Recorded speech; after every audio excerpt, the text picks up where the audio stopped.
Grabar en computadora. Perfecto.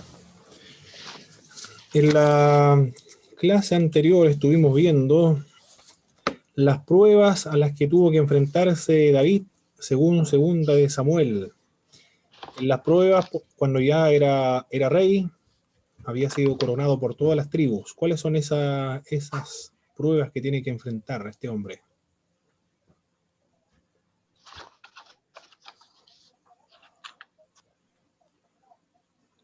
Y estas pruebas también tienen como resultado el pecado que cometió con Betsabé. Rebelión de Absalón. Esa es una. La sublevación y también la muerte de Absalón. Pero no es la única sublevación que enfrenta David, también tiene otra sublevación en curso. La de Seba. También la sublevación de Seba. Y hay una prueba también que viene después, posteriormente, una prueba de parte directamente acá, directamente de parte de Dios. Todas provienen de parte de Dios. La peste enviada. Muy bien, la peste también. Pero la peste, ¿por qué se produjo? Por el Enviada por Dios. censo. Por el censo que quiso hacer al pueblo. Muy bien, esa fue, por el censo. Y hubo otro problema también que enfrentó David, también provocado por Dios. David tuvo que preguntar al Señor cuál había sido la causa de ese problema que tuvo que enfrentar el pueblo de Israel.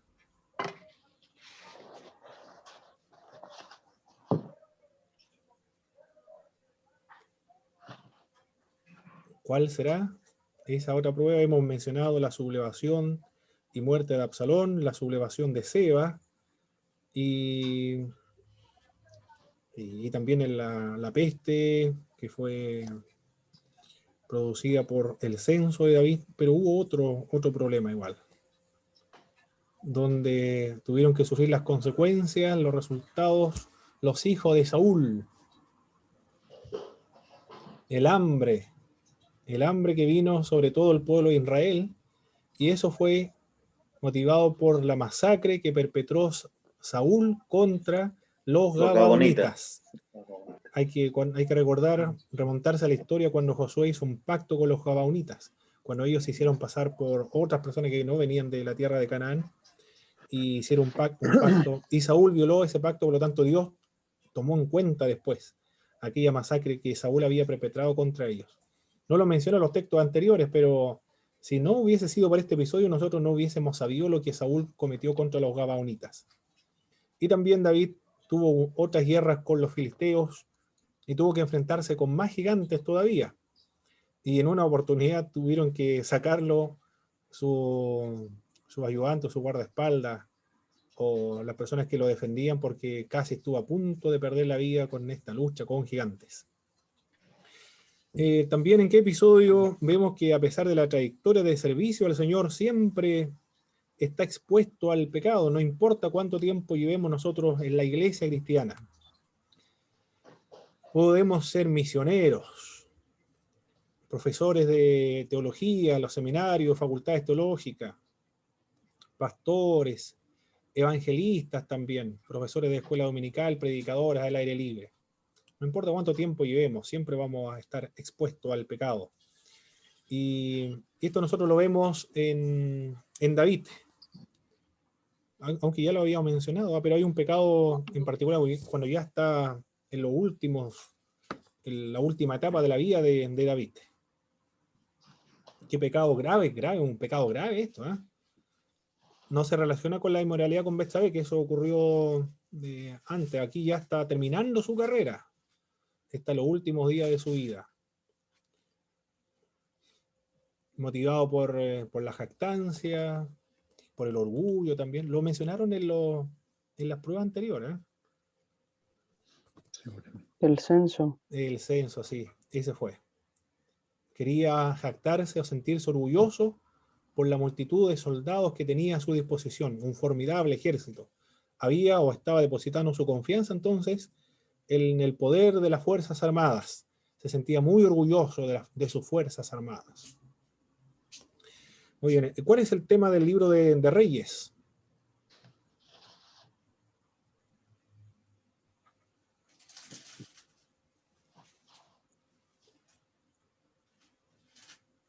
tanto de primer libro como segundo libro de Reyes. Hay un tema que une estos libros. Decadencia, Y decadencia y... destrucción de los reinos hebreos. Perfecto. Decadencia y destrucción de los dos reinos hebreos. El primer reino que cayó fue el reino del norte, en el año 722. El segundo reino que cae es el año 586 por los babilonios. Los del norte no se recuperan nunca, pero los de Judá sobreviven al cautiverio babilónico. Por 70 años se van a encontrar en el exilio. Y el tema de Crónicas es...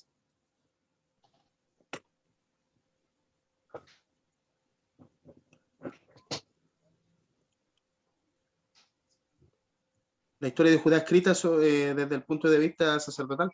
Perfecto. La historia de Judá, entonces. Ahora se está limitando solamente a hablar de Judá, la tribu de Judá, pero escrita desde el punto de vista sacerdotal. Eso fue lo que estuvimos viendo entonces la clase anterior, y ahora continuamos analizando la siguiente clase entonces. Bien. Aquí estamos, aquí estamos. Esto lo voy a dar más arriba. Esta es una imagen de un pintor, no recuerdo el pintor. Son hermosas las imágenes de estas pinturas, son de los siglos anteriores. Todavía se conservan, están en algunos museos en Europa. Ahí está describe la sabiduría de Salomón. Dos rameras se presentaron ante Salomón y reclamando que el hijo vivo era el suyo. Y Salomón dijo, partan al niño por la mitad. Y la mamá dijo, no, dénselo a la otra persona, pero no maten al niño. Salomón dijo, no le hagan nada, esa es la mamá, entrégueselo. Eso es lo que describe este episodio de Salomón. Bien, vamos a analizar la historia de Salomón entonces. La extraordinaria historia de Salomón. Aquí vamos a ver cuáles son algunos méritos. Vamos a analizar la vida de Salomón. Vamos a analizarlo. Primero, vamos a anotar cuáles son los méritos. Los méritos de Salomón. Vamos a listarlos entonces. ¿Cuáles son todos estos méritos? Lo puede anotar también ahí en su cuaderno si lo tiene, para que no se pierdan. Vamos a listar entonces cuáles son los méritos de este rey. Estamos en primer libro de Reyes, en el capítulo 3, en el verso 3, vamos a dar lectura, por favor, mi pastor Jaime Borelli, vamos a dar lectura al capítulo 3, verso 3, y vamos a mencionar cuáles son los méritos que destaca a Salomón. Ya. Más Salomón amó a Jehová, andando en los estatutos de su padre David. Solamente sacrificaba y quemaba incienso en los lugares altos. Y aquí es lo que nos presenta cuál es la actitud de Salomón hacia Dios en este pasaje bíblico. Amó a Jehová. Ya, el amor a Dios. Salomón se caracteriza por el amor al Señor, porque sacrificaba los lugares altos antes de que se estableciera el templo de Jerusalén. Los altares erigidos sobre las alturas naturales o artificiales eran construidos con la idea de que allí estaban mucho más cerca de Dios. En todas las montañas altas se construían lugares de adoración. Aquí no estaba prohibido todavía. Después se va a prohibir. Y ni tampoco está relacionada con la idolatría. Fueron usados los lugares altos por los patriarcas y también prohibido posteriormente, después de los patriarcas, por la ley. Pero mientras no había un lugar definido para adorar, se permitía la adoración en estos lugares altos. Se sacrificaban ahí porque se pensaba que Dios estaba más cerca. En la región de la Araucanía hay dos cerros importantes. Uno de ellos es el Cerro Conungüeno y el otro el Cerro Ñilol, pero hay uno en particular, el Cerro Conungüeno, tiene relación con, significa Mapuzungún Conungüeno, puerta del cielo. Es el significado del cerro Conungüeno, puerta del cielo. Ahí se llevaban a cabo los guillatunes antiguamente. Porque se suponía que mientras más alto estaba el cerro, más cerca estaba de Dios. Esa es la idea de los cerros. El salmista también dijo en una oportunidad, alzaré mis ojos a los montes. ¿A qué montes se está refiriendo? A los montes de Betel, a los montes de Berseba, a los montes de Dan, donde se habían erigido en la época de Jeroboam, después de la muerte de Salomón, lugares altos para servir como centro de adoración a los ídolos. Aunque Jeroboam quería representar a Dios por medio de un becerro de oro, pero en realidad es un culto idolátrico. Y él dice, alzaré mis ojos a los montes buscando una respuesta de estos dioses de Dan, de Berseba o de Betel. Por supuesto que no iba a tener ningún tipo de ayuda de estos cerros porque eran cultos idolátricos, allí no estaba Dios. ¿De dónde vendrá mi socorro? Mi socorro viene de Jehová que hizo los cielos y la tierra. Lo que señala el salmista es lo que predicamos al aire libre, uno de los textos que predicamos. Y esa es la idea de los cerros. Posteriormente, cuando se construye después el templo de Jerusalén. Pero mientras tanto, Salomón adoraba y servía a Dios en los cerros, la parte más alta, para expresar su devoción y su amor a Dios. Pero Salomón no solamente tiene esta característica o este mérito de expresar su amor a Dios manifestado en los cultos que brindaba al Señor, sino que también tiene otra característica, capítulo 3. Todavía estamos en el capítulo 3, estamos analizando los méritos de Salomón. Guardó los preceptos. Su amor a Dios. En el capítulo 3, en el verso 7. En el verso 7. Después, Pastor Marco, me recuerda el versículo que leí yo, para considerarlo igual. El capítulo 3, verso 7. Verso 7. Mira, Pastor Marco, ahí lo veo en la pantalla, para ir en orden, lo que veo en la pantalla acá. El verso 7. ¿Qué dice el verso 7? Ahora pues, Jehová, Dios mío, tú me has puesto a mí tu servicio por rey en lugar de David, mi padre, y yo soy joven, y no sé cómo entrar ni salir. Muy bien. ¿Qué cualidad nos está revelando el pasaje bíblico acerca del carácter de Salomón ahí? Humilde. Perfecto. Es humilde, por supuesto. Capítulo 3, en el verso 7. Porque dice que es joven, no sabe, reconoce su vulnerabilidad, porque sabe que tiene que enfrentarse a un gran pueblo, dirigir a 12 tribus de Israel. El pueblo escogido de Dios no es una responsabilidad grande, no es poca cosa aquello. El sucesor de los patriarcas, imagínense, estuvieron esclavos de Egipto, extraordinarios milagros, acabaron, o por lo menos expulsaron algunas tribus de Canaán y se posesionaron en aquella tierra. Y es descendiente también el hijo directo de David, y nombrado, constituido por Dios mismo. Entonces él se ve su vulnerabilidad. Esto es una característica de los creyentes, la humildad.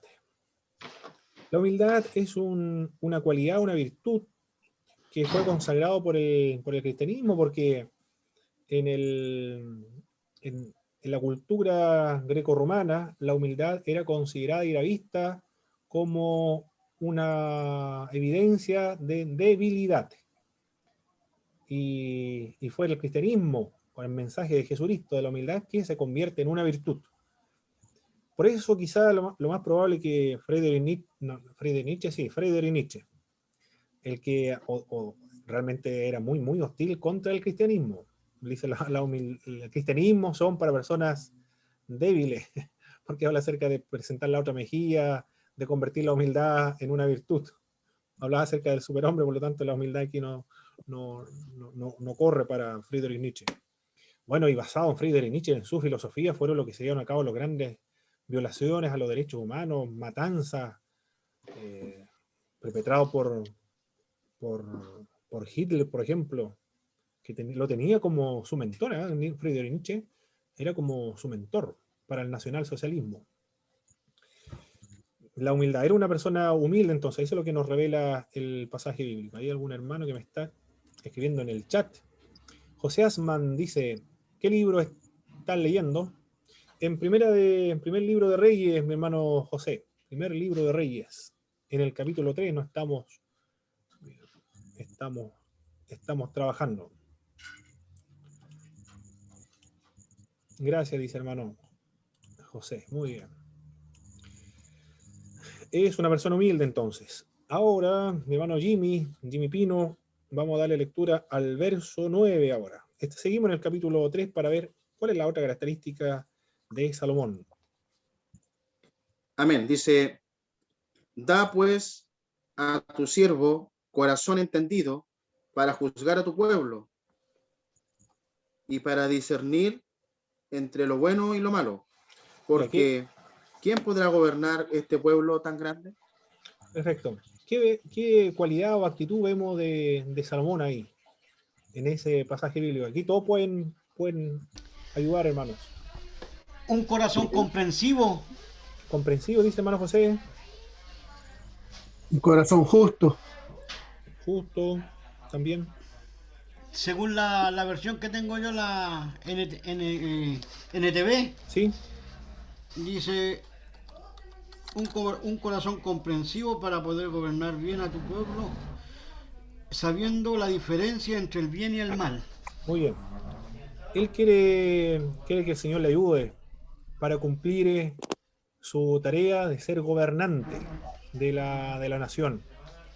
No es una persona entonces que va a gobernar de una manera descuidada, sino que quiere ser responsable en cuanto a la gran responsabilidad que le ha señalado el Señor. Hermano Vicente, ahora se levantó la mano. Sí, profesor, es que resulta que yo veo acá una actitud de servicio, pero tengo entendido que Salomón también había reconocido que el propósito de Dios con él, con el reinado. Entonces el espíritu de servicio es como parte de lo mismo que usted escribió, responsabilidad. Eso. Sí, también lo otro sirve igual, hermano. No es que esto sea infalible, es lo que he considerado. Bueno, no es lo que he considerado, sino lo que leí en un libro de John Stott, creo que es. No es John Stott. Lo tengo aquí, hermano, lo voy a compartir. Son apuntes de este libro, ¿eh? Lo mismo que estoy presentando acá, lo extraje de este libro de Scott, Jack Scott. Ahí está. Está en su bibliografía de su plan de curso, por si acaso. Si quieren adquirirlo por ahí. Bueno, tiene algunas partes buenas, lo otro es una introducción muy, muy general. Hay otros libros mejores que esto en cuanto a la introducción y panorámica del Antiguo Testamento. Pero esta parte es interesante. Ya tiene una actitud, una responsabilidad, porque quiere cumplir bien el trabajo de gobernar al pueblo de Dios. Capítulo 3, verso 28 ahora, hermano Dan. ¿En Twitter? Capítulo 3, verso 28. Perdón, dijo 18 o 20. 28. Capítulo 3, verso 28. 28. Y todo Israel oyó aquel juicio que había dado al rey, y temieron al rey porque vieron que había en él sabiduría de Dios para juzgar. Muy bien. ¿Qué actitud o qué característica o cualidad vemos de Salomón ahí en ese episodio? Sabiduría Perfecto. de Dios. Salomón se caracteriza por la sabiduría de Dios, lo vamos a anotar aquí. Esto es en el capítulo 3, en el verso 28. Salomón se destaca por su amor a Dios, por ser una persona humilde, también por reconocer su vulnerabilidad, sus debilidades y limitaciones. Muy importante eso, ¿eh? Reconocer sus debilidades, sus limitaciones. ¿Cuáles son los defectos que nosotros tenemos? Debemos analizarnos y también examinarnos nosotros mismos. Este es un ejercicio que nos hicieron hacer también a nosotros en el Midwinter, en orientación doctoral, una materia que estuvimos viendo, en la primera materia, donde tuvimos que presentar nuestras debilidades, nuestros defectos de carácter y nuestras fortalezas también. es un ejercicio muy, muy importante para tener presente quiénes somos nosotros, cuáles son las partes débiles y nuestras flaquezas también. Sabiduría de Dios, entonces. ¿Qué más? ¿Qué más podemos ver de Salomón? Hermano Jaime. Esta es la E ahora entonces. La A es de E. ¿Qué otra cualidad vemos de Salomón? En el capítulo 4 ahora, en el verso 32. Vamos a darle lectura.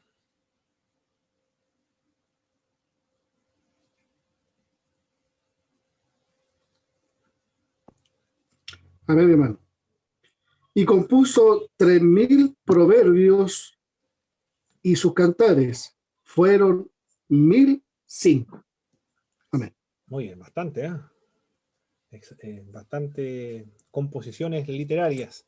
Tiene una cualidad, una característica que nos presenta el texto bíblico de Salomón ahí. ¿Cuál es? ¿Es esa?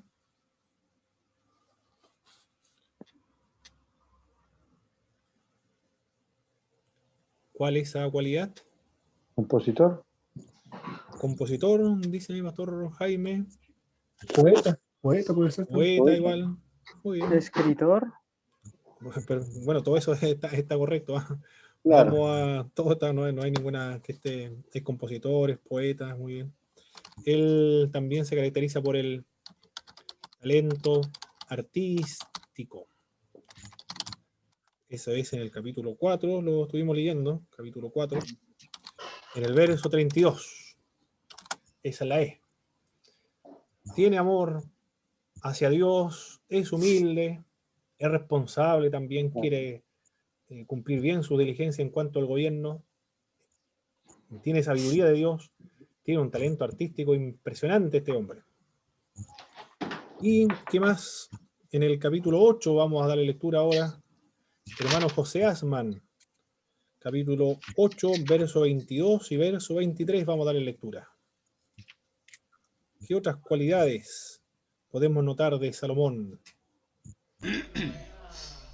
Dice, luego Salomón de pie ante el altar del Señor y frente a toda la comunidad de Israel levantó las manos al cielo y oró. Oh Señor, Dios de Israel, no hay Dios como tú arriba en el cielo ni abajo en la tierra. Tú cumples tu pacto y muestras amor inagotable a quienes andan delante de ti de todo corazón. Muy bien, ¿qué cualidad podemos ver o notar de Salomón en este pasaje? Un adorador. Un adorador. O él muestra también su devoción a Dios. Claro, se arrodilla, extiende sus manos y en la consagración al templo que él había construido en honor al Señor y ¿Cuál versículo, hermano Pablo? agradece al Señor. ¿Cuál versículo era? En el capítulo 8, verso 22 y el verso 23. Ya. A ver, aquí me están llegando algunos mensajes. ¿Quién? No, el hermano. Ya. Perfecto. Devoción a Dios, entonces él manifiesta su devoción a Dios al arrodillarse, extender sus brazos y dirigir su adoración a nuestro Señor. Devoción a Dios, entonces, pero no es la única característica o los méritos que podemos ver o notar en el libro de Reyes de este gran personaje del Antiguo Testamento famoso en el Medio Oriente. El capítulo 8, verso 46, por favor, hermano Ismael. Hermano Ismael, capítulo 8, verso 46. ¿Qué otro mérito podemos notar de Salomón?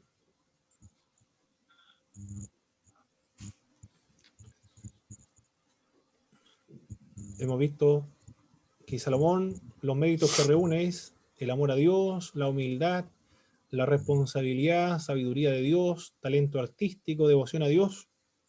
Tiene el capítulo 8, verso 46, que es lo que nos dice.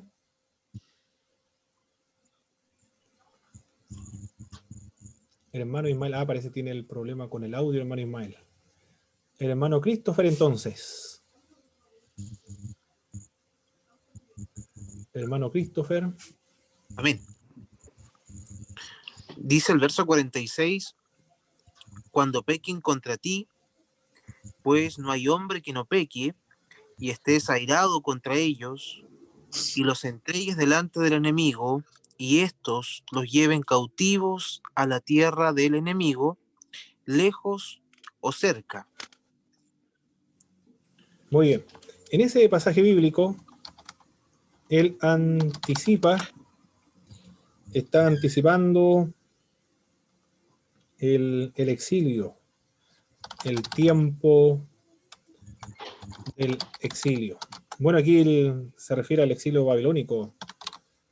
Él no lo sabe, pero él había leído las Sagradas Escrituras porque es un gran lector. Es una especie de un ratón de biblioteca este hombre. Conocía la ley de Moisés, el libro de Deuteronomio, lo había leído.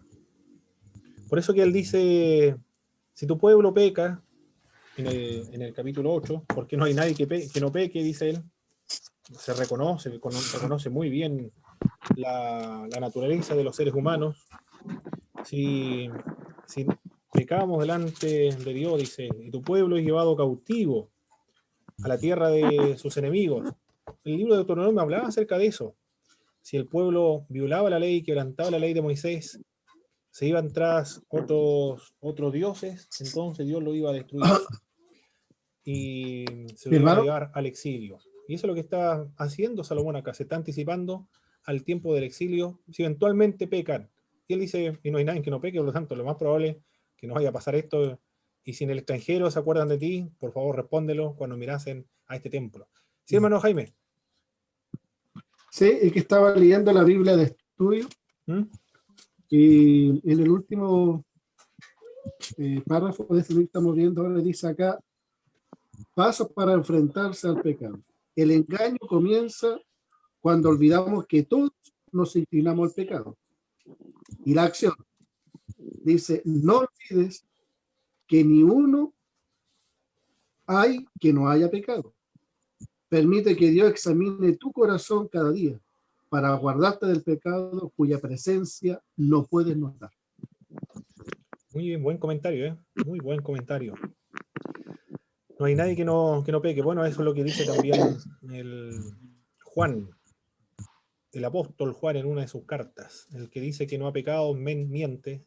El que dice que no tiene pecado hace Dios mentiroso, la verdad no está en él. Si alguno pecare, abogado tenemos con el Padre Jesucristo el justo, él es la propiciación por nuestros pecados. John Wesley, el fundador del metodismo, él decía que todas las noches llegaba y se sometía a él ante el tribunal de su conciencia, todos los días. Una de las características de John Wesley fue el enfatizar la santidad en el metodismo. Por eso se le llama metodismo, porque él establecía algunos pasos prácticos para lograr la santificación. El énfasis, o una especie de obsesión, no sé si obsesión o no, pero el énfasis de John Wesley, con Carlos Wesley, su hermano que compone himnos muy, muy hermosos, que cantamos todavía, era la santificación de los creyentes, o la perfección cristiana, o el ser igual a Jesucristo, el reproducir la imagen de Jesucristo en el creyente. Ese es el énfasis, y así es como se debe interpretar la teología de John Wesley. Y con él comienzan los evangélicos, porque antes están los protestantes, pero de ahí comienzan los evangélicos con la experiencia del creyente, el que lo hace creyente, el que lo hace cristiano, no es porque ha nacido en un estado, en un país, o en alguna monarquía, o alguna familia que es cristiana. No es por tradición o por cultura, sino que es con la experiencia, con el espíritu. Eso lo decía John Wesley. Él decía, testifica el espíritu a tu corazón de que eres hijo de Dios, anda en el espíritu, estás lleno del espíritu, da testimonio de que eres hijo de Dios. Si no da el espíritu de Dios testimonio de que eres hijo de Dios, entonces no eres hijo de Dios, sino que eres hijo de vuestro padre el diablo, y los deseos de vuestro padre queréis hacer. Eso predicaba John Wesley. Lo echaron de la iglesia porque decía que pareciera que nos viene a evangelizar cuando todos nosotros ya somos cristianos, porque la iglesia anglicana, ellos todos son cristianos porque todos son hijos de padres cristianos, ¿no? Él hablaba acerca de la experiencia con el Espíritu. Deben tener una experiencia con Jesucristo, y esa es la característica de la teología evangélica. Los evangélicos nos caracterizamos por tener una experiencia personal con Jesucristo, con el Espíritu de Dios. No por abrazar un dogma. Eso es la característica de los protestantes. O por no ser católico apostólico romano, sino por tener un encuentro con Jesucristo, con el Cristo vivo y resucitado. Muy bien. ¿Qué más? El hermano Vicente me estaba hablando acerca de Charles Spurgeon, me decía el hermano Vicente. En el año 970, dice el hermano. No entendí esa parte, hermano Vicente. En el chat me estaba comentando mi hermano. No, profesor, es que usted había mencionado que Salomón era un buen lector y me Sí. hizo como una burla de Charles Spurgeon en el 970, que era el reinado de Salomón. Muy bien, muy bien. Una vez me acuerdo que contaron una historia de esto, de Salomón como amante de las bibliotecas, por el hecho de la sabiduría. Bueno, esta es una sabiduría práctica, sabiduría para gobernar y dado por Dios. Anticipa el tiempo del exilio 846. ¿Qué más? En el capítulo 10, verso 1. Mi pastora Patricia Helves, por favor. Capítulo 10, verso 1, vamos a darle lectura. Oyendo la reina de Saba la fama que el Salomón había alcanzado por el nombre de Jehová, vino a probarle con preguntas difíciles. Perfecto. ¿Cuál es la característica de Salomón ahí en ese pasaje bíblico? Salomón se caracteriza por reconocimiento ante su adversario. ¿Qué más? ¿Quién más tiene otra opinión? Famoso. Muy bien. Es famoso. Fama de parte de Jehová. Es famoso el hombre, ¿eh? Dios lo ha hecho famoso. Bien, ahí estamos. Es famoso. La reina de Saba. La reina de Saba es la reina de Etiopía. La capital no sé si Saba es la capital de Etiopía, no, pero sé que de Etiopía. Son los negros del África. Ella de color negro. Hay algunas películas de la reina de Saba que lo presentan de blanca, pero ella viene de Saba y no es de Etiopía. Todos son negros ahí, de raza negra. Bueno, no es raza negra, no sé cómo lo llaman, porque según los antropólogos la raza no existe. Es de los negros, de los negros de África. Afroamericano. Pero hoy día hay que tener cuidado, mi hermana, porque decir negro es como... hoy día usted sabe que la sociedad está un poco delicada. Decirle negro a una persona es como... ¿cómo es la palabra? ¿Racismo? Racista. Racismo. Sí, Racismo. es muy complicado. No sé si... Porque de color también no le gusta mucho... Pero entre ellos se tratan de negros. Sí. De color. Parece que en una vez escuché que no le gustaba mucho porque era como un eufemismo y no había necesidad de ser eufemístico con los africanos. Hay que decirles blanquitos para que no se enojen. Pero, Yo tenía un amigo que es negro. ¿sí? Y un día, acá donde estaba trabajando, y llego y le digo, hola mi negro, le dije yo. Y se dan vuelta como 4. Los 4 eran negritos y me quedaron mirando. Y yo estaba saludando a mi amigo. Muy bien. Puede ser una cualidad el oír, porque dice oyendo. ¿Oyendo en qué versículo, mi doctor En Marco? el primero que se leyó, oyendo a la reina de Saba, dice la fama, y también la capacidad de oír también. Ahí está la reina de Saba oyendo, pero él también oyó y podía haberse enaltecido. Sí, claro que sí. Salomón. Y nos dice el pasaje bíblico de Reyes que él responde todas las preguntas, ¿eh? No hubo ninguna pregunta sin contestar del rey Salomón. Realmente el hombre tenía cualquier conocimiento, si es capaz de componer más de 1000 Era como un pasapalabra. No, extraordinario el hombre. Es muy extraordinario. Bueno, tenía tiempo también porque recuerde que heredó un reino en paz, pacífico, todos los pueblos habían sido dominados, los enemigos habían conquistado nuevos territorios. Por lo tanto, el reino lo recibe en paz, no tuvo que enfrentar ningún enemigo. tiene tiempo entonces, como no están en guerra, de poder estar en las bibliotecas estudiando todos los libros de las culturas antiguas, de los egipcios, de los edomitas, de los amonitas. No tenía problema con nadie ese hombre, era amigo de todo el mundo. Quería Era estar famoso por su sabiduría, por su inteligencia. famoso por la sabiduría e inteligencia, era el hombre más sabio, por eso que recorrieron de Etiopía, fueron a ver a Salomón. Muy bien. Esos son los méritos, ¿ah? Sí, él era amigo de los amigos y de las amigas también, pues si tuvo cuántas esposas no tuvo. Claro, no, el hombre no quiere estar en mal con nadie. Hay una canción que dice no quiere estar en mal con nadie, no recuerdo si era de los prisioneros, ¿no? Sí, de los prisioneros. Prisionero, hermano Pablo. Prisioneros. Los prisioneros. Pero ahí le dieron el clavo a los prisioneros, ¿eh? Sí. Pero ahí se puede dar también el don de ciencia en ese momento, porque cada pregunta había una respuesta concreta, o sea, no muchas respuestas, sino que era una respuesta concisa. Perfecto, muy bien, sí. Don de ciencia, don de sabiduría. Sí, por supuesto, dado por Dios, fue reconocido por ella también. Y el oro abundante. Imagínense en el libro de Reyes, estoy leyendo delante Reyes, lo había leído anteriormente, pero siempre hay que estarlo leyendo, que la plata no era considerado como de valor en la época de Salomón. Era como las piedras que estaban en la calle. No se consideraba como de valor. Se devaluó la plata porque tanto oro que había.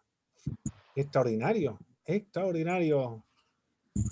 Salomón, el oro. Era como Donald Trump, obsesionado con el oro. Hartas virtudes, hartas características positivas de este hombre.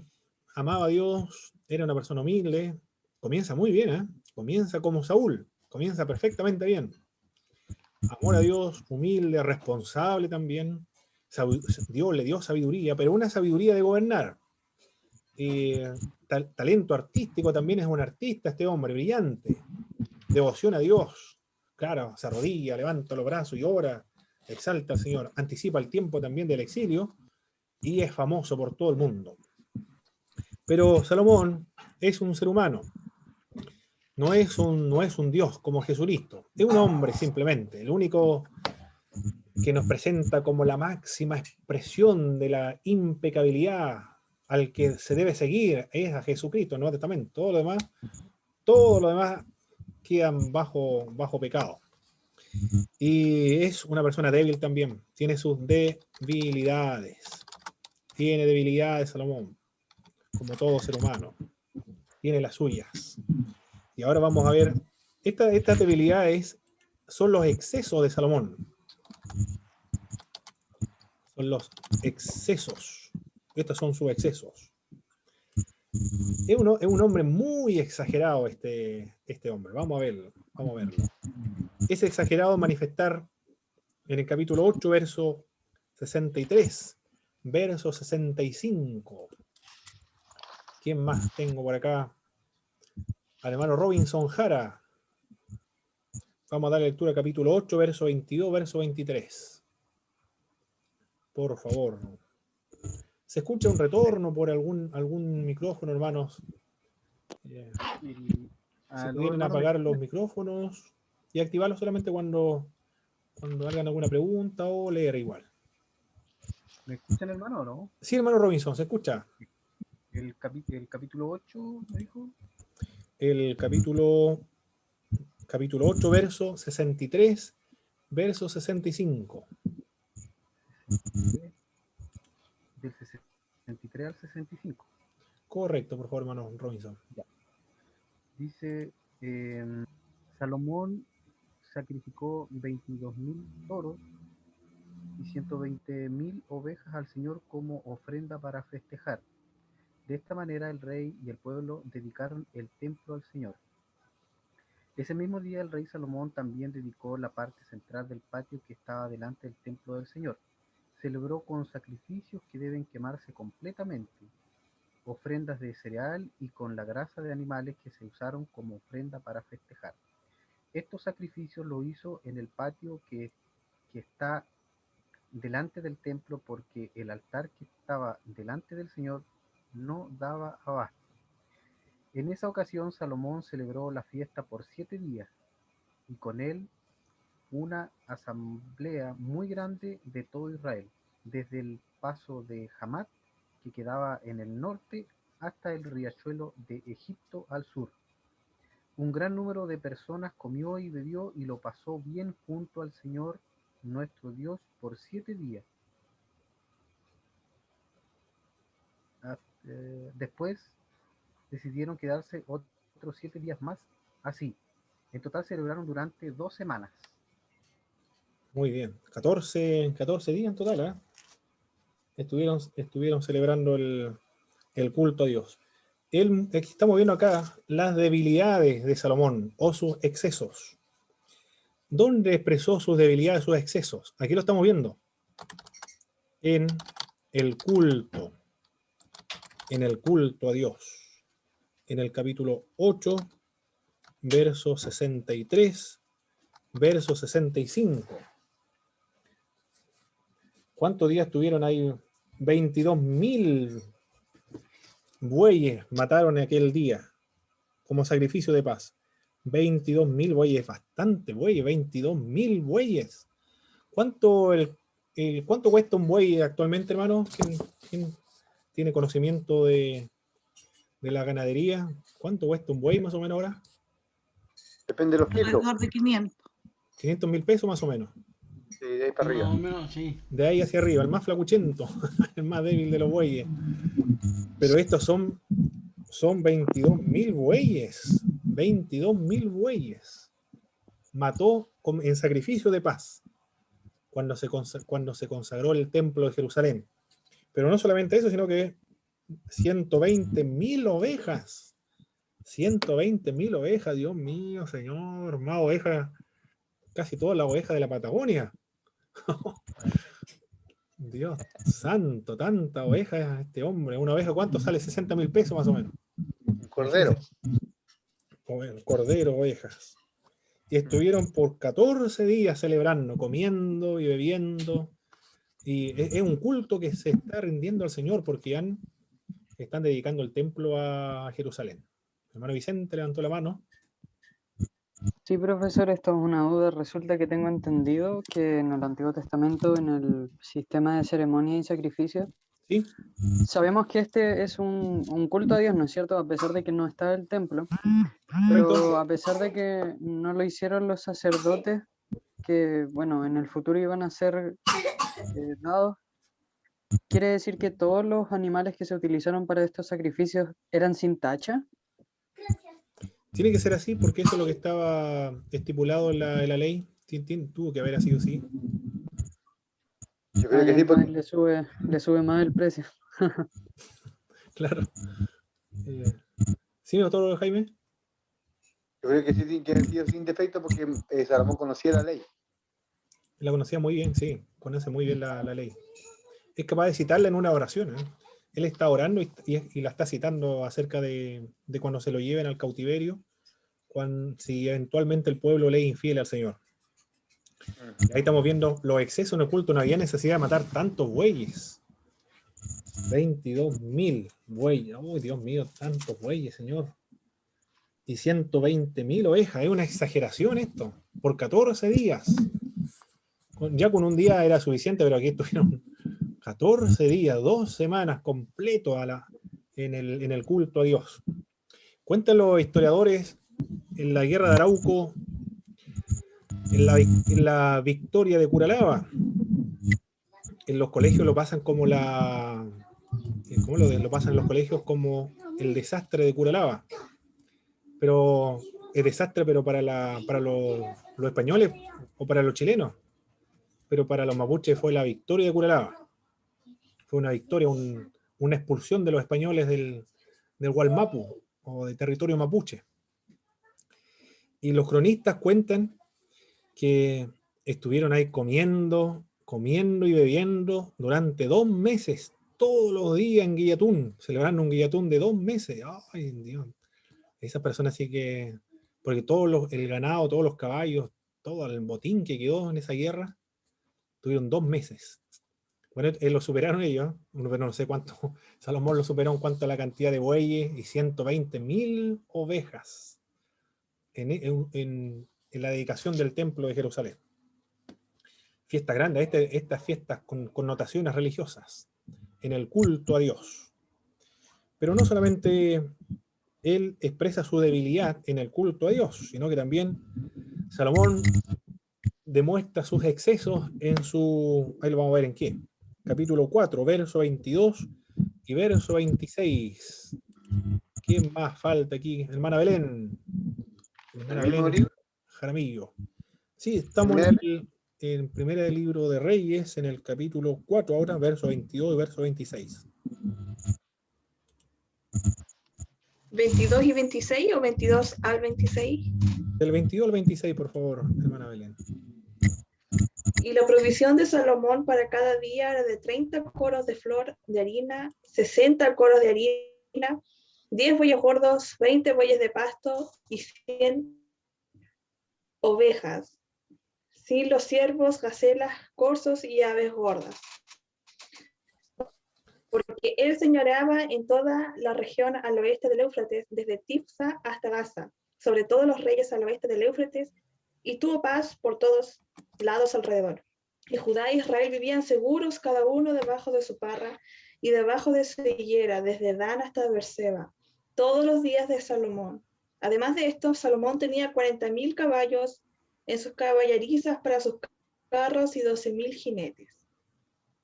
Muy bien, ahí estamos viendo entonces otro exceso de Salomón, y ahí manifiesta su exceso en la primera fue en el culto, y ahora manifiesta su exceso en Su casa.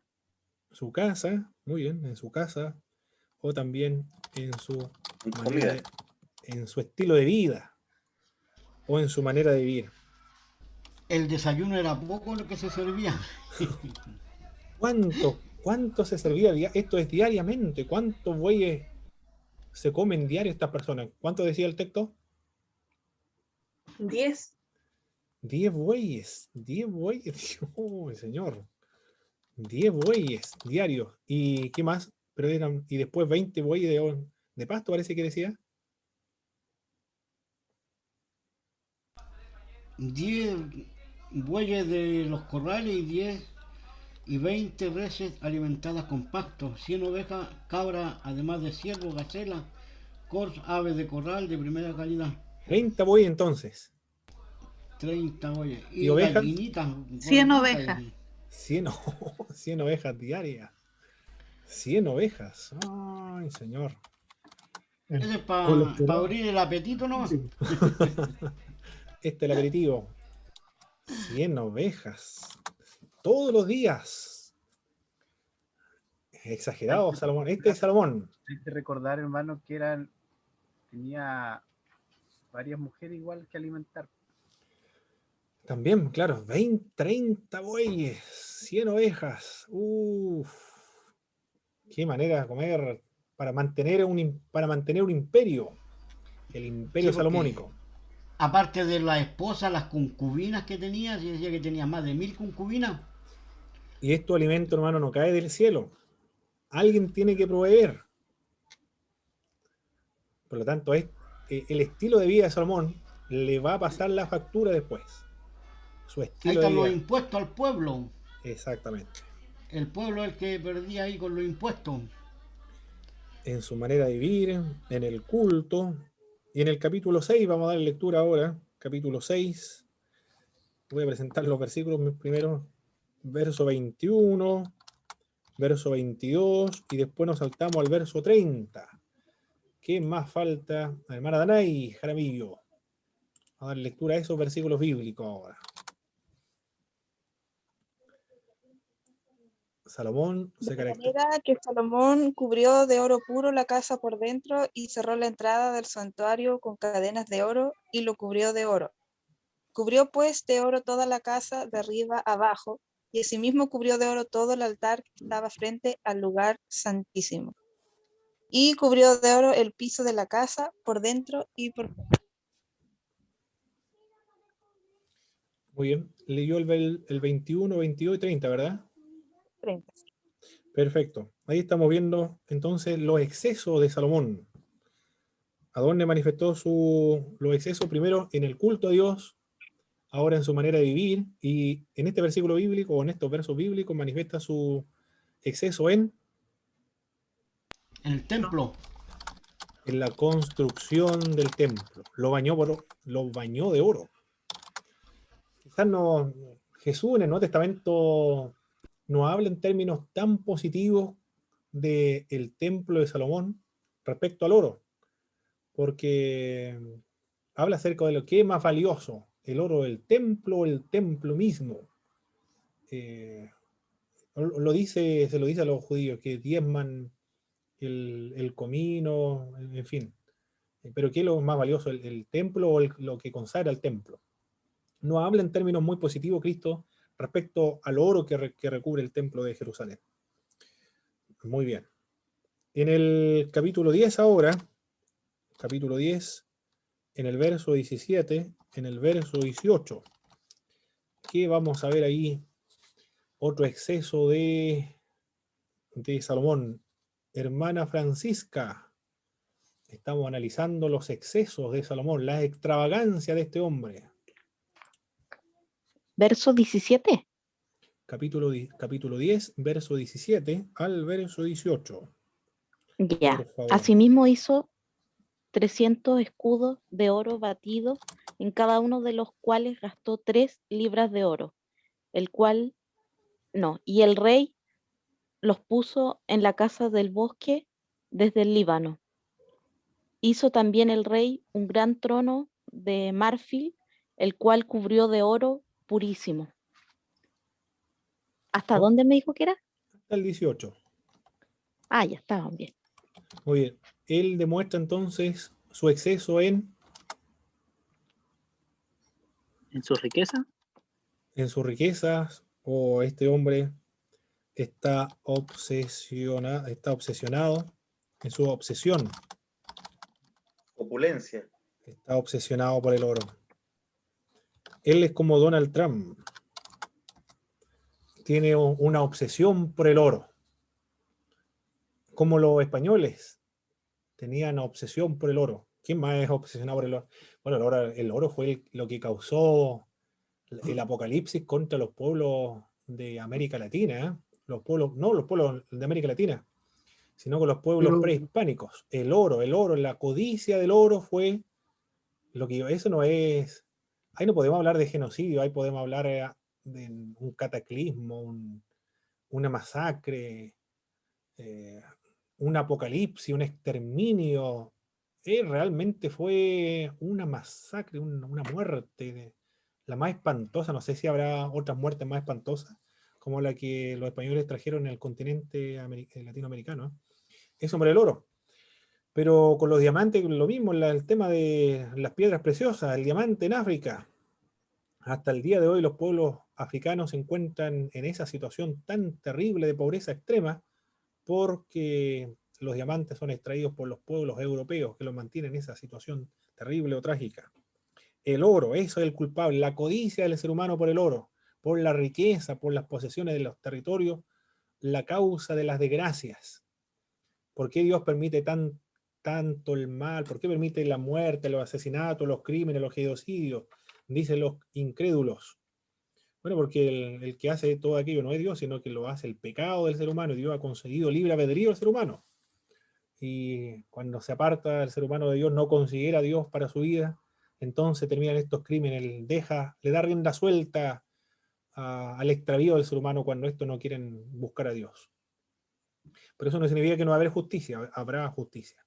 Obsesión por el oro, está obsesionado realmente por el oro. Salomón no era capaz de hacer nada en forma sencilla, su estilo de vida era, como lo estamos viendo acá, extraordinariamente excesivo. Ahí estamos viendo Le gustaba ostentar. Exactamente, le gustaba ostentar. ¿Me podrían dar algún ejemplo ustedes, hermano, de aquellas personas que le gustan ostentar? Ejemplos actuales de ostentación.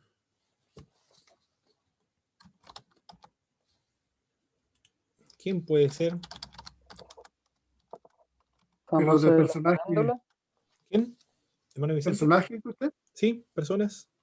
Farca, a mí parece Farca en su reloj de oro, de diamante, que puede ser porque le viene obsesionado por los relojes. Sí, bueno, Farca tiene un estilo de vida, pero basado en la cultura judía. Él es judío. Y además que es de la cultura, aunque es chileno, pero él se ha adaptado muy bien a la cultura norteamericana. Los norteamericanos van a ver, a comprar a cualquier parte, siempre van a dejar una propina. Siempre están dejando propina. A cualquier persona que les sirva algo, ellos siempre están dando propina. Y Farca adquirió esa cultura norteamericana de siempre estar dando, como muestra de agradecimiento y de buena atención. En cambio, los latinoamericanos en Argentina le descuentan el porcentaje de lo que uno compra en la boleta, y aquí en Chile, si no hiciera lo mismo que hacen los argentinos, nosotros no daríamos las propinas. Bueno, aunque no es obligatorio, sino que nos dicen, sin embargo, que va a ir incluida dentro de la boleta, pero nosotros podemos ponernos o no. Pero los latinoamericanos siempre están esperando que nos den, pero nunca nosotros dar, porque es parte de la cultura latinoamericana.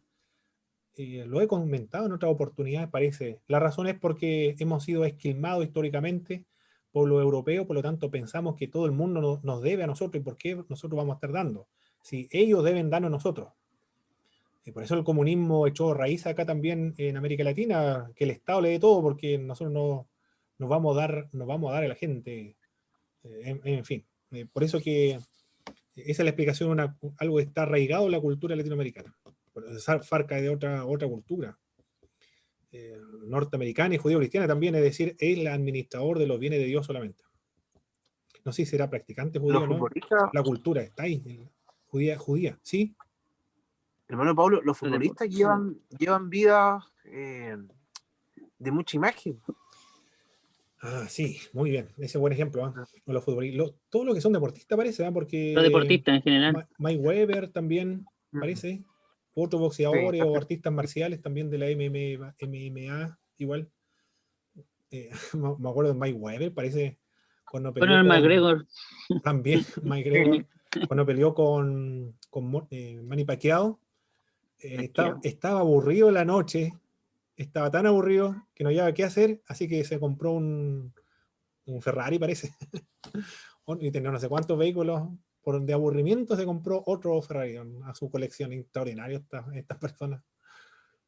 No sé si han superado a Salomón o no, pero bueno, Salomón era un rey, tenía cualquier recurso económico. No, yo creo que nadie lo ha superado en sabiduría, bueno, y todo lo que nos menciona la historia también, personaje bíblico. Ahora nos vamos a la parte más degradante de Salomón, ¿eh? Comenzamos bien, mire cómo vamos.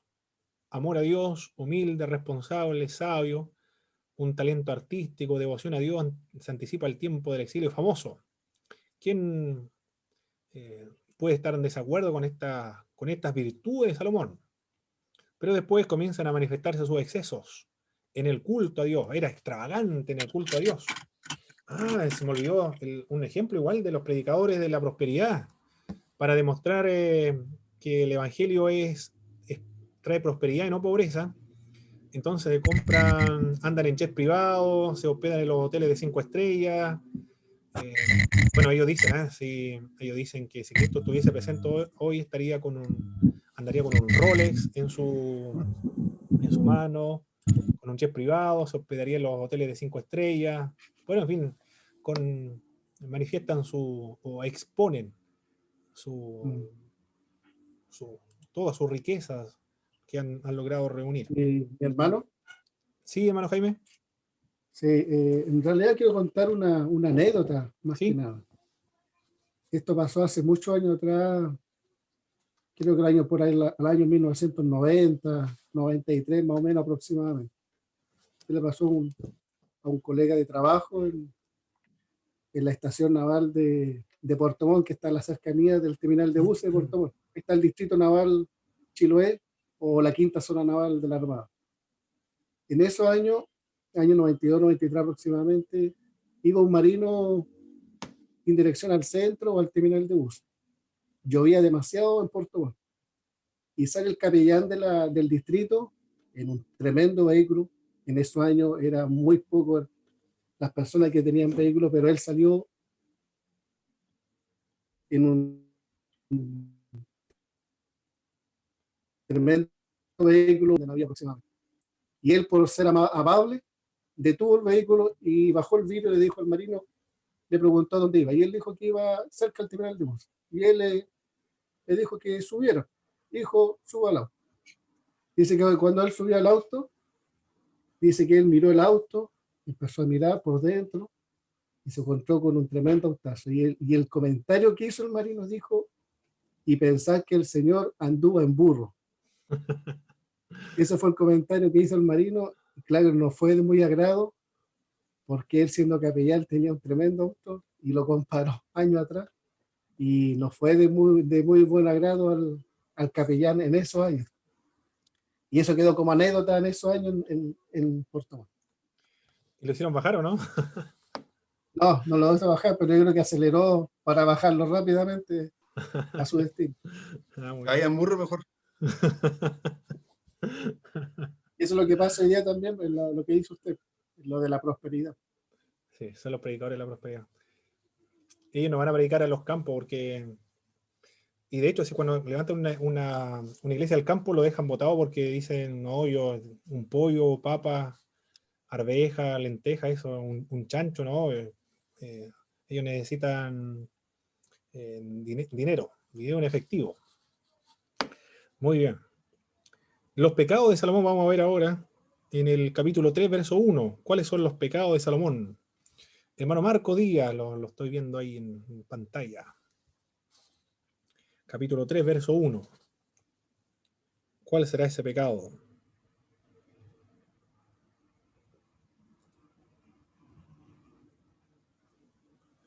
Capítulo 3, verso 1.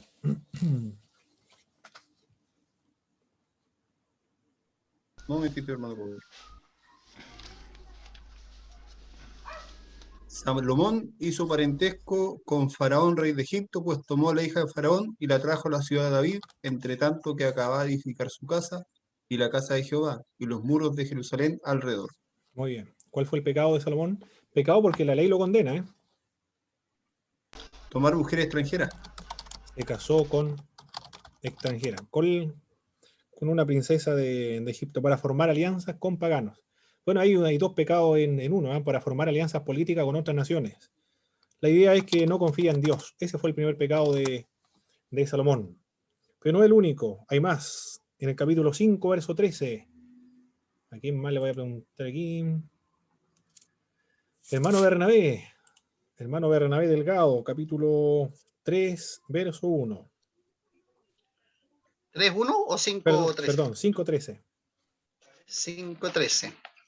Y el rey Salomón decretó leva en todo Israel, y leva fue de 30.000 hombres. Muy bien, ¿qué es lo que hizo? ¿Cuál fue el pecado de Salomón acá?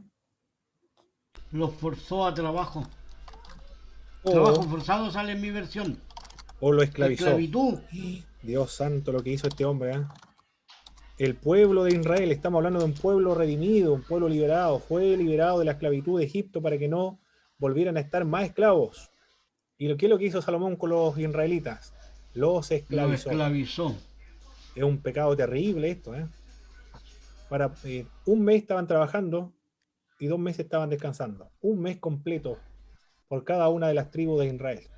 Y cada tribu de Israel tenía que mantener la corte también. ¿Qué tenía que mantener? 30 bueyes o 100 ovejas, bueno, todo lo que hemos visto también. Todo eso, una de las tribus de Israel debía mantener la corte. Y esta esclavización fue para la construcción del templo, porque más abajo dice que tenía 80.000 cortadores de piedra, canteros. Sí, no solamente para eso, hermano, leyendo Reyes completos, es para todo, para su casa, para su templo, para construir algunas ciudades, claro, también. Es decir, para varias actividades de obra manual. El templo, su casa y otras construcciones también. Pero durante todo su tiempo para todos los bueyes, todas las ovejas, las cabras, en fin, para mantener toda la corte. Un mes completo las gobernaciones tenían que abastecer o suplir las necesidades de la corte. Ahí también dividió el reino en 12 partes, y estas 12 partes o 12 provincias no tenían relación con las tribus de Israel. Y el otro problema con Salomón es que, leyendo el libro de Reyes, no se menciona la tribu de Judá para sostener la corte del rey. Ahí vemos un caso de discriminación terrible, ¿eh? Solamente las otras tribus hacían mantención de la corte, pero la tribu de Judá quedaba exenta. Eso fue un grave problema también de Salomón. Perfecto. Mi hermano. Sí. Pero ahí, cuando vemos estos puntos, lo que de poder mantener la corte, cuando el pueblo pide rey a Dios por medio de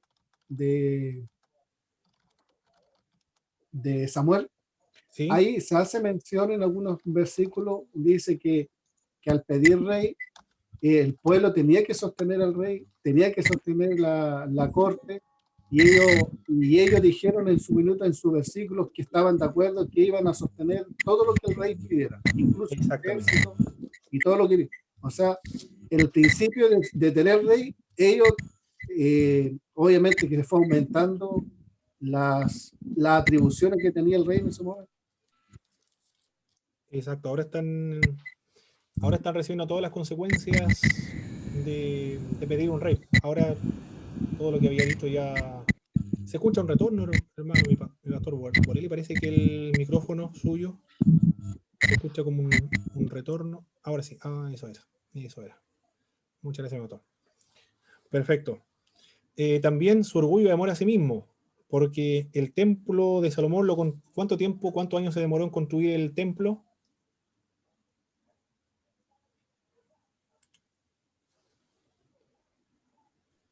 En 7 años. Es la cantidad de tiempo que se demoró la construcción del templo de Jerusalén. Pero su casa, en el capítulo 7, verso 1, 13 años. Invirtió casi el doble de tiempo en la construcción de su propia casa. Y bueno, y también lo recubre de oro, y en fin. Ahí estamos viendo los pecados de Salomón. A veces ahora, el otro pecado de Salomón, en el capítulo 11. Capítulo 11, verso 1-5, por favor. Vamos a dar lectura. ¿Quién más acá no ha participado? Todos participaron, ya parece. Muy bien. El otro pecado, en el capítulo 11, verso del 1 al 5, voy a dar lectura yo. Capítulo 11, verso del 1 al 5. Listo, hermano Jaime, gracias. Del 1 al 5 dice: pero el rey Salomón amó, además de la hija de Faraón, a muchas mujeres extranjeras, a las de Moab, a las de Amón, a las de Edom, a las de Sidón y a las Eteas, gente de las cuales Jehová había dicho a los hijos de Israel: no os llegaréis a ellas, ni ellas se llegarán a vosotros, porque ciertamente harán inclinar vuestros corazones tras sus dioses. A estas pues se juntó Salomón con amor, y tuvo 700 mujeres reinas y 300 concubinas, y sus mujeres desviaron su corazón, y cuando Salomón era ya viejo, sus mujeres inclinaron su corazón tras dioses ajenos, y su corazón no era perfecto con Jehová su Dios, como el corazón de su padre David. Porque Salomón siguió a Astoret, diosa de los sidonios, y a Milcom, ídolo abominable de los amonitas. Muy bien. Ahí vemos el otro pecado de Salomón: exceso de esposa y concubina. ¿Cuántas esposas tuvo? 700 y 300 concubinas. 700, sí. 1000 mujeres, Dios mío. Y 300 concubinas. Y a cada una le permitió hacer sacrificio a sus dioses. Exactamente. Profesor. Ahí se mencionan el dios Astoret, Milcom y Moloch, el dios abominable, donde se sacrificaban los niños. Qué terrible lo que hizo Salomón, ¿eh? Hermano Vicente, sí. Moloch era el dios de los babilonios, o sea, de los moabitas. Sí, el que tenía cabeza de toro. Sí. Y donde se calentaba el horno su brazo al rojo vivo, y tocaba los tambores los sacerdotes, y arrojaban la guagua en los brazos al rojo vivo de este dios, De Moloch. para que la mamá no escuchara los gritos de la criatura que estaba siendo quemada viva por este dios. Eso lo hizo. En la película de Ruth se ve eso cuando está la estatua del dios y ahí le tiran a los sacrificios a las niñas. Terrible. Y en el capítulo 11, en el verso 6, hermano, algún voluntario que lea capítulo 11, verso 6, otro pecado terrible que cometió Salomón también. Bueno, aquí ya lo está diciendo, ¿eh? De ese modo, Salomón hizo lo malo a los ojos del Señor. Se negó a seguir al Señor en forma total y absoluta, como lo había hecho David su padre. Muy bien. Salomón hizo lo malo ante los ojos del Señor. Esta expresión, hermanos, hizo lo malo, es una expresión que se utiliza para referirse a los dioses, perdón, a los reyes del norte, los reyes de Israel. Todos los reyes del norte hicieron lo malo ante los ojos del Señor. Salomón entonces acá apostató de la fe. Apostató. En el verso 7, hermano, ahí da alusión de que le construye santuario a Chemosh, el dios moabita, y a Moloch. Correcto. Moloch, el de los amonitas. Exacto. Y eso lo hizo en el monte de los olivos. Ahí hizo los sacrificios. Así es. Este es Salomón. Cuando, hermano, sí, hermano, pero cuando da la expresión ¿sí? Hizo lo malo ante los ojos del Señor, ese término hizo lo malo, ahí se da a entender que él tiene la ley en su poder, sabe de la ley, sabe lo que corresponde, sabe lo que tiene que hacer, y aún así él hizo lo incorrecto. Y el Señor se le apareció 2 veces y le advirtió, le dijo que si permanecía fiel, su reino iba a ser establecido, pero si le era infiel, entonces iba a ser roto. Se lo advirtió el Señor, en 2 veces se le apareció. Y Salomón no quiso escuchar. Eso es lo que nos dice los pasajes anteriores. A ver, acá en el capítulo 11 nos menciona ya. Se enojó, en el verso 9, se enojó Jehová contra Salomón. Y dijo Jehová a Salomón, por cuanto ha habido esto en ti, no has guardado mi pacto y mis estatutos que yo te mandé, romperé de ti el reino y lo entregaré a tu siervo.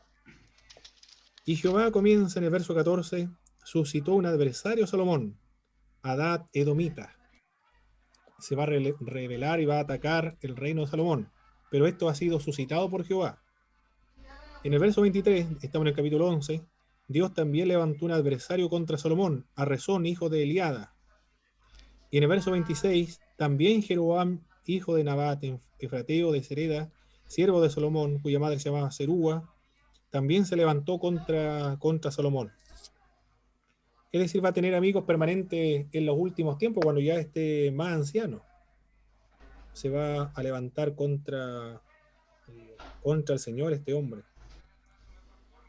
Eso es lo que nos describe el capítulo 11. Muy bien. Vamos a borrar esto, hermanos. Si lo han anotado, sería magnífico. Porque ahí tienen un sermón para predicarlo el domingo, si lo desean. Ya, a ver, vamos, ¿cómo salgo de aquí ahora? Ahí está. Esto lo borro entonces. Ya, ahí se borró. Hay algunos hermanos que Vicente dice poligamia, eso sí, por supuesto que sí. Era polígamo. Era polígamo, extremadamente polígamo. Ese era nuestro Salomón.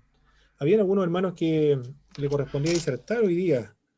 La hermana Priscila Mellapán, pero no está conectada, parece la hermana Priscila. ¿Estará conectada la hermana Priscila? ¿Estará por ahí? Priscila Millapán. No la veo por acá. No veo la hermana Priscila. No, no está. ¿Qué más? Hermano Germán Ojeda. Germán Ojeda estará por allá. ¿Estará por ahí, hermano Germán Ojeda? Porque le corresponde la disertación. Tampoco está el hermano Germán Ojeda. Muy bien. Ya.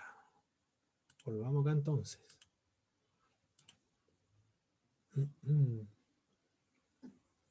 Se ve, hermano, la pantalla completa, ¿verdad? ¿O no? ¿O se ve una parte? ¿Cómo lo ven ustedes? Ahí se ve bien. Se ve la pantalla completa. Se ve bien. Ah, perfecto. Completa, hermano. Perfecto. Muy bien. Ya vimos una historia entonces de Salomón. El rey Salomón. Cuando se produce la muerte de Adonías por pretender el trono, se levanta Adonías, se destituye a Abiatar, se produce la muerte de Joab, general del ejército de David, también la muerte de Simei, quien había maldecido a David, y Salomón, David le había advertido ya a Salomón acerca de la suerte de Simei y de Joab. Salomón pide sabiduría, en sueño ocurrió esto, agradó al Señor, pero no le dio más de lo que pidió. Bueno, esto ya vimos de Salomón, su fama, la dedicación del templo, ya lo vimos esta parte. 200 escudos grandes de oro, 300 escudos de oro, su trono era de marfil, cubierto de oro finísimo, 1400 carros, 12.000 jinetes tenía este hombre. Muy bien. Ese es uno de los dioses, el dios Moloch. Ahí vemos una imagen, una pintura, ¿no? Es un dibujo esto de Salomón representando la adoración. Es increíble, esto es chocante realmente. Yo no sé, algunos intérpretes de la Sagrada Escritura, algunas iglesias también como la del Oriente, en la iconografía tienen iconos de Salomón. La iglesia del Oriente utiliza los iconos para orar, para concentrarse en la oración. Y aparece y tiene un icono de Salomón también. Nosotros consideramos, por lo menos interpretamos así la Sagrada Escritura, que Salomón nunca se arrepintió, porque si él se hubiese arrepentido, entonces hubiese quedado registrado en la Sagrada Escritura de la misericordia de Dios para con un hombre que ha cometido estos terribles pecados, pero nunca se arrepintió. Si se hubiese arrepentido, hubiese quedado registrado, como ocurrió con Manasés, por ejemplo, que después se arrepiente después de todos los pecados que había cometido. Lo que causó la apostasía de Salomón fueron la multitud de mujeres moabita, amonita, edomita, de Sidón, eteas. 1000 mujeres desviaron su corazón y restauró la idolatría en el pueblo de Israel. Eso fue el gran pecado que cometió Salomón. Es terrible, ¿eh? Manasés se arrepintió del pecado, en cambio Salomón jamás se arrepintió, como lo estamos viendo acá. Por no obedecer a Dios también en el verso 10. Hay después la monarquía dividida. En la monarquía dividida, ahí tenemos una imagen de la caída de Jerusalén en el 586. Después que muere Salomón, es enterrado, sepultado con sus padres, se produce la rebelión dirigida por Jeroboam. Y Jeroboam demuestra su insensatez.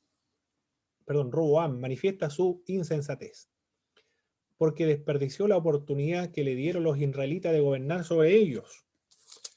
Los israelitas del norte llamaron a Jeroboam y le dijeron, los reyes, las tribus del norte le dijeron, nosotros te vamos a servir, solamente tú quita la pesada carga que dejó tu padre Salomón, porque recuerde, todas las tribus tenían que aportar un mes completo para el sostenimiento de toda la corte, la mantención de todas las excentricidades, de todos los excesos de Salomón, de su estilo de vida, y también por esclavizar o levantar una leva, esclavizar a los israelitas y dejar exento de mantención a la tribu de Judá. Era muy opresivo, entonces los del norte le dijeron, libéranos de esta carga pesada que dejó tu papá. Y Roboam, por lo menos, demuestra su sabiduría, le dice, espérenme acá algunos días, y después yo voy a volver con alguna respuesta. Y Roboam le consulta a los ancianos. Y los ancianos le responden lo siguiente: si tú fueres hoy siervo de este pueblo y los sirvieres, y respondiéndole buenas palabras les hablares, ellos te servirán para siempre. Ese fue el consejo de los ancianos. Aquí estamos viendo una cualidad muy importante que se repite en el liderazgo cristiano. En el verso, estamos viendo el capítulo 12, en el verso 7. Una cualidad, una característica de los líderes ministeriales. El verso 7 dice: si tú fueres hoy siervo de este pueblo y los sirvieres, y respondiéndole buenas palabras les hablares, ellos te servirán para siempre. ¿Qué actitud o qué cualidad estamos viendo ahí de parte del líder? O característica del liderazgo. Un servidor. Muy bien. El líder, siervo. Un servidor. Los ancianos le dijeron eso. Sirve a las tribus del norte. Sé siervo de este pueblo. Y háblale bien, con buenas palabras. Y ellos te van a servir para siempre. Buen consejo de los ancianos, ¿eh? Pero este hombre, Roboam, lo más probable, no sé qué edad tendrá, pero miren menos a los ancianos. Iba a tomar el consejo de los jóvenes. Inexperto, inexperiencia, es el grave problema que cometió Roboam, ¿eh? Escuchar a los jóvenes y desechar el consejo de los ancianos, los que tienen más experiencia, donde radica la sabiduría. En las canas está la sabiduría. Pero él dejó el consejo que los ancianos le habían dado y pidió consejo a los jóvenes que se habían criado con él y estaban delante de él. Y los jóvenes le dieron este mensaje: el menor dedo de los míos es más grueso que los lomos de mi padre. Ahora pues mi padre os cargó de pesado yugo, más yo añadiré a vuestro yugo. Mi padre os castigó con azote, más yo os castigaré con escorpiones. Y esa fue la respuesta que le dio Roboam a las tribus del norte. Y las consecuencias fueron terribles, porque las tribus del norte dijeron: ¿qué parte tenemos nosotros con David? No tenemos heredad en el hijo de Esaí. Israel, a tus tiendas, provee ahora en tu casa. Y mandaron a llamar a Jeroboam, y Jeroboam se va a convertir en el rey de Israel. Y Roboam solamente quedará como rey de la tribu de Judá y de Efraín. 10 tribus se fueron al norte y 2 tribus quedaron en el sur. Aquí se produjo entonces, hermanos, la separación, la división del reino. Esto ocurrió en el año 931. Se rompe el reino. Israel queda en el norte y Judá quedó en el sur.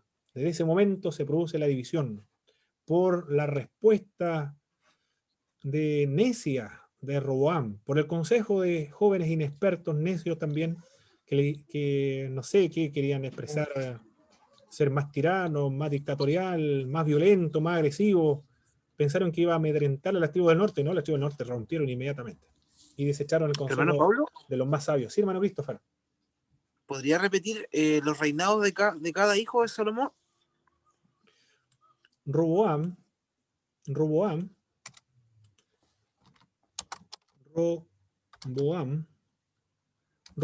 es el hijo de Salomón, pero Jeroboam no es hijo de Salomón. Jeroboam es de otra tribu, no sé cuál es la tribu, pero no es hijo de Salomón. Hay uno solo, Roboam, pero el otro es el del norte. Pero Dios ya había llamado a Jeroboam. El nombre de acá es Jeroboam. Este es Jeroboam primero, que después va a haber otro Jeroboam. Pero Dios le dijo a Jeroboam. Efrateo. Muy bien, excelente. El Efrateo, bueno, eso es de Judá, igual de Belén. Bueno, la idea es que no es de David ahí. Esa es la idea. Jeroboam, entonces, primero Dios le dijo que lo iba a constituir como rey de Israel. Y también Dios le dijo: si tú eres fiel y me sirves, estableceré tu casa para siempre, es decir, la dinastía del norte. Pero Roboam no va a hacer caso, sino que va inmediatamente a construir cultos idolátricos en Israel del norte. Esta es una pintura de Jeroboam, del año 1497, 1498. Este es un fragmento de una pintura de un mural que está en Basilea, el Consejo de Basilea, del Ayuntamiento de Basilea, eso es, en Ginebra, Suiza. Es una pintura del mural. Ahí está representando a Jeroboam. A Roboam. Perdón, Roboam. Roboam. Ahí cuando le dice, mi meñique va a ser más pesado que el lomo de mi padre. Así es. Muy buena la pintura esta, ¿eh? Pintura cristiana. Muy importante, revela que el mensaje bíblico en todas las generaciones está presente. Así se rompe la tribu entonces, pero Dios fue el que inició la división de las tribus. Aquí lo estamos viendo. La división entonces podemos comprender o reflexionar acá. Las divisiones en la iglesia, ahora si lo aplicamos en la iglesia, las divisiones son producidas, en esta ocasión, como lo estamos viendo con Israel del Norte y del Sur, son producidas por Dios como juicio para una iglesia que no ha sido fiel a Dios el Señor o no ha glorificado a Dios. Estamos tratando de interpretar a Salomón. Ya no, en los últimos tiempos no estaba glorificando a Dios. Por lo tanto, Dios divide las tribus del norte. Pero, ¿cuál de las dos tribus va a seguir fiel al Señor? Las dos tribus son, Dios envía profetas. Dios ama a las tribus del norte y las tribus del sur, por eso es que hay profetas en el norte y profetas del sur. Dios envía profetas al norte y al sur también. Advierte también y se intensifica la acción profética cuando se va a producir la caída de los reinos. Al final de los tiempos, una de las tribus va a manifestar su lealtad al Señor, que es la tribu de Judá, pero por amor a David, por amor al pacto que Dios estableció con Abraham, con Isaac, Jacob y las demás tribus. Podemos interpretar acá entonces que como juicio, porque un pueblo ha dejado de glorificar a Dios, manda este rompimiento, esta división en una congregación, puede ser una institución o cualquier iglesia o denominación grande. Bueno, la iglesia evangélica tenemos harta experiencia acerca de estas divisiones. Somos una multitud de divisiones. Protestantismo, evangélico. Los evangélicos nacimos de un rompimiento con los protestantes. El metodismo, por ejemplo, con el rompimiento de la iglesia anglicana. Y los pentecostales con rompimiento con iglesias que eran evangélicas. Y así se siguen formando nuevos movimientos cristianos. Muy bien, mi estimado hermano, eso es lo que teníamos que ver hoy día. ¿Algún otro comentario de lo que hemos visto? ¿Opinión o pregunta? Buen estudio.